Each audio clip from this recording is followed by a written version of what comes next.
Hello. Now we're going to get into Nagel and Nagel's epistemology.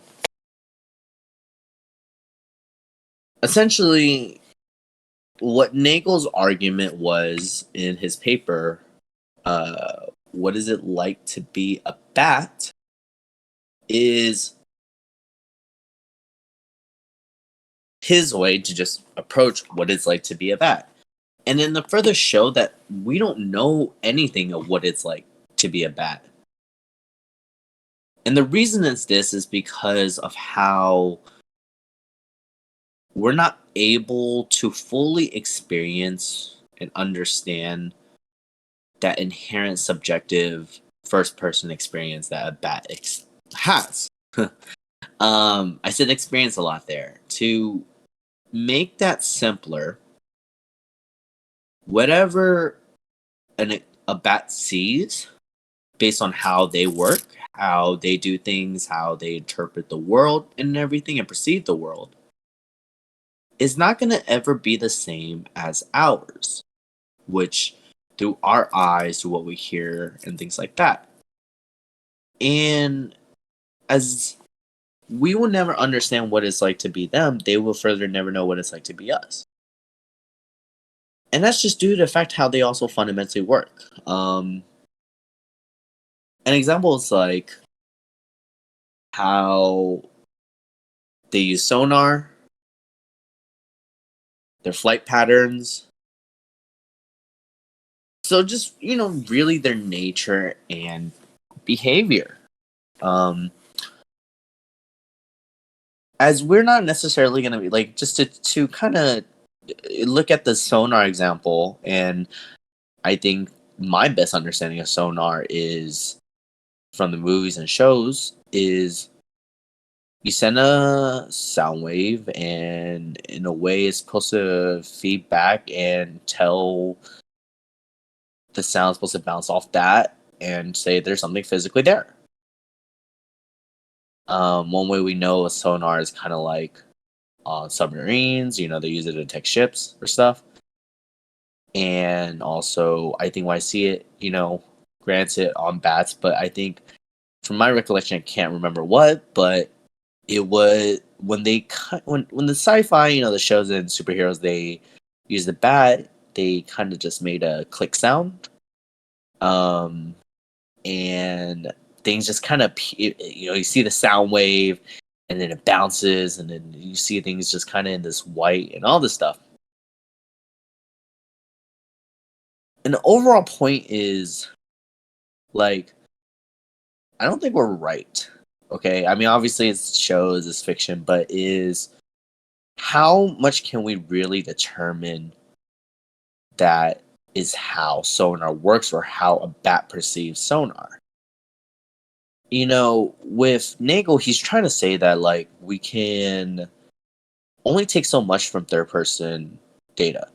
We can say this is maybe how sonar works, what it does based on the behavior and everything.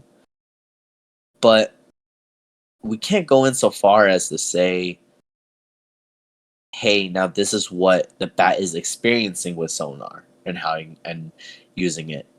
That doesn't sound right. And I think now to further apply this to our understanding of consciousness and other animals or artificial intelligence, what the hell do we know about consciousness in other animals and artificial intelligence? So I think first to start off with, just the most common house pet is dogs and cats. We would think they're conscious. We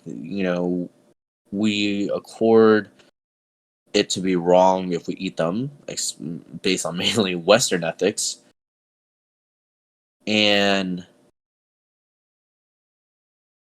since we find it wrong, we think that it's because of their consciousness, right? They're similar to us where they also share some spectrum or form of consciousness. But if we never can truly know what it's like to be a bat, how can we expect to know what it's like to be a dog or a cat? And I think with Nagel's purpose of selecting a bat is it's arbitrary. And again, me doing these late, I'm in a different position of knowledge when answering these questions. But to kind of refer to Swish Gable, it's like it's a similar sense of you kind of find this animal that's a little bit weird, and it serves your purpose. With Nagel, I believe his purpose was to show how their fundamental perception of understanding the world is similar yet different from ours. They obviously being bats, and what I mean by that is he found the bat to possibly fit that description and serves his purpose of our lack of knowledge of consciousness. And now, so going back to at least why not a cat or dog is because I think maybe they're a little bit too similar with also them being mammals. And now with this, how this may also affect artificial intelligence is okay, I think the first step before actually I make that leap to artificial intelligence, if we can never know what it's like besides humans to be conscious or to have conscious experience, are they ever going to be conscious? Are they ever going to be something more, right? Or are we just going to have this huge skeptical doubt and say humans are the only conscious beings? And then I will say that solves the ethics with AI because we'll never know if what it's like to be a robot. And I guess where I'm trying to get at is more adopting the skeptical idea. If I never know what it's like to be a robot, to be a bat or whatever, then they don't got consciousness.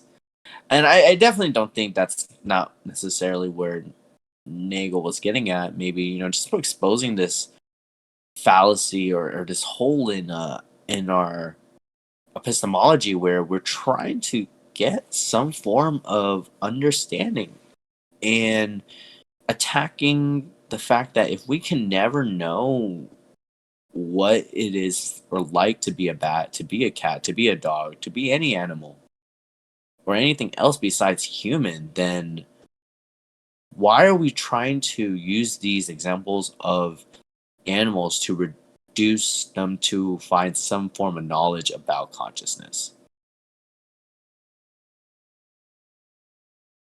And I thought that was very interesting. And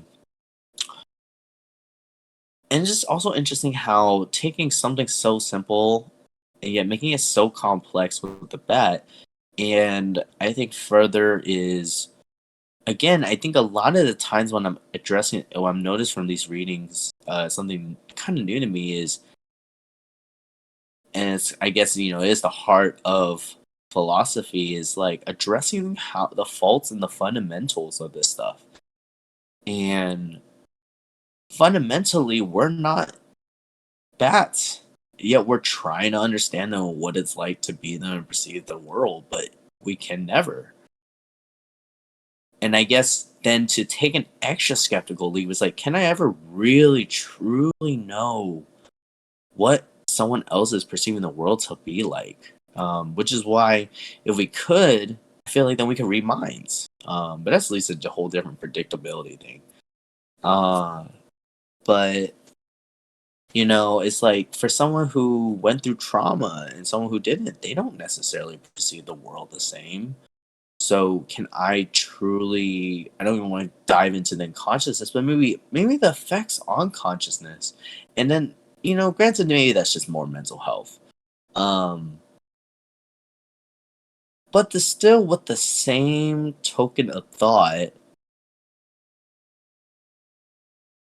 how can we know about anything beyond ourselves? And that approaches again back to Descartes, right? With the external world of not really knowing. And I think now just to be a little bit more practical, I think to bring it back to just some practicalness to this.